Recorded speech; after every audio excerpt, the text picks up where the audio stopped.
De fructu operum tuorum domine.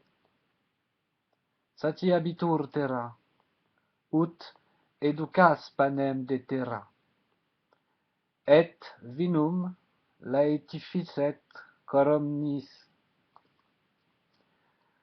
Ut exilaret fratiem in oleo, et panis cor hominis confirmet. Voici la préface de la Sainte Trinité de la communion de dimanche dernier, 12e dimanche après Pentecôte. Et le serment de notre abbé à Saint-Nicolas du Chardonnay m'a inspiré ce texte, cette vidéo. La laïcité est l'élan né de la révolution antimonarchiste et prône les droits de l'homme et la séparation de l'Église et de l'État.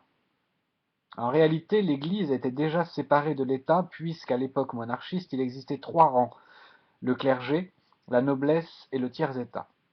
La noblesse dirigeait déjà avec le clergé.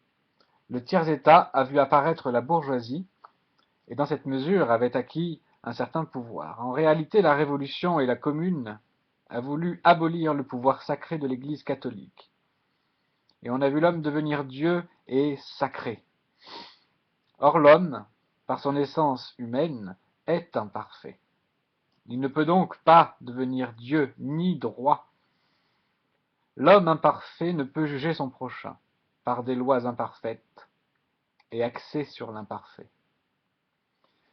Ce qui est remarquable et paradoxal, c'est que l'homme qui a conscience de son imparfait a acquis, pour loi laïque, des lois anciennes, juives et chrétiennes, et les a nommées droits de l'homme. En substance, rien n'a changé. Les lois de Dieu règnent toujours en vérité et en morale. Mais l'homme a cru qu'elles lui étaient inhérentes, et c'est là que tout a changé, là que le bas blesse, car la loi étant humaine, elle est compatible et corruptible, et en proie à la négation et à la perversité. L'homme jugé étant aussi imparfait, voire aussi pervers que celui qui le juge. L'humanité ne se rapproche certainement pas de la liberté, et encore moins de l'égalité, et fuit toute espérance de fraternité. L'humanité a provoqué une crise sans précédent dans le monde spirituel et religieux, et une crise humaine, philosophique, politique et économique. Aucun parti, ni couleur, ni bord politique ne saura durablement rétablir une forme d'équilibre de l'homme sociable sans Dieu, sans règles religieuses et catholiques. Ce que les rois de France et le clergé avaient réussi à bâtir en 1000 ans, sous Louis XVI a été guillotiné pour laisser place à une terreur et un obscurantisme sans nom. De nos jours, le pouvoir et la vigueur sociale et intellectuelle appartiennent à la religieux et à la anti-politique. Or, pensons-nous réellement que c'est le cas? Non. La laïcité et la République ont bien une religion et une politique. Une religion obscurantiste et satanique, et une politique de Lucifer. Aucune force surnaturelle ne laisse l'humanité livrée à son libre arbitre. Les forces angéliques et démoniaques sont toujours puissantes, et elles jouissent simplement de leur élection, de leurs élections. La République nous donne le droit de voter, mais qui que nous élisions une main de l'abîme. Seul Dieu devrait être notre candidat, et seulement si nous élisions et louons Dieu, les forces néfastes se trouveraient en faiblesse. Si nous ne louons pas Dieu, les forces maléfiques acceptent la place de pouvoir.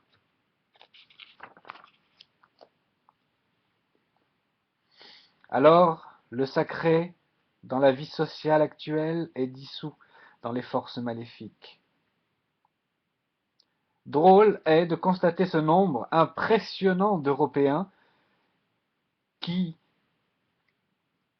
se lancent à corps perdu dans le développement personnel, le yoga, le tai chi, etc. Pourquoi les catholiques de racine ne vont-ils plus à l'église, suivre le rite tridentin romain pour se reconnecter avec le spirituel, le vivant, Dieu?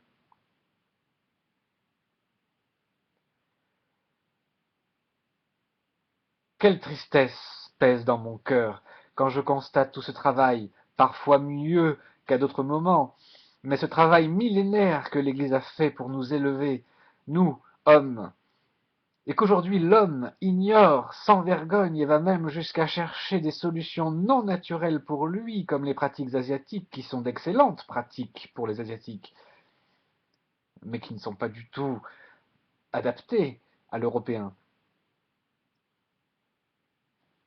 Vraiment, revenons à notre terre, à nos racines et à nos cieux.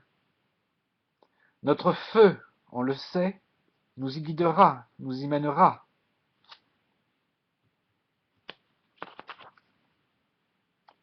Et nenos inducas in tentationem. Voilà la sentence la plus sacrée du Paternoster. Car si l'on prie Dieu et notre Seigneur Jésus-Christ de ne pas nous induire dans la tentation, nous nous sauvons, et nous sauvons par là même notre entourage. Car il faut prier Dieu pour le remercier d'être aussi bon pour nous, mais surtout d'être aussi bon pour notre entourage. Mon vœu le plus cher n'est pas pour moi, car je suis avec notre Seigneur et avec notre Dieu. Mon vœu est que l'homme respecte, qu'il apprenne ce que le respect veut dire, qu'il l'apprenne avec ses 5 sens d'abord, mais ensuite et surtout avec sa force spirituelle. Ainsi, mes sœurs et mes frères, vous transmettrez l'amour absolu du Christ et la force divine de Dieu. Car plus nous transmettrons le pouvoir de la prière pour nos enfants, nos frères et nos sœurs, plus ils prieront. Car là et seulement là, nous renouerons avec la vie spirituelle, sociale et divine.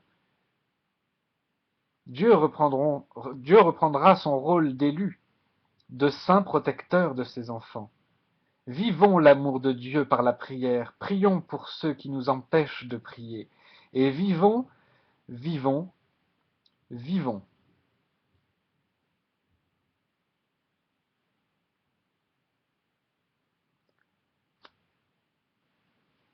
Homo quidam descendebat a Jerusalem in Jericho, et insidit in latrones qui etiam despolia verunt eum, et plagis impositis abierunt, semi vivo relicto.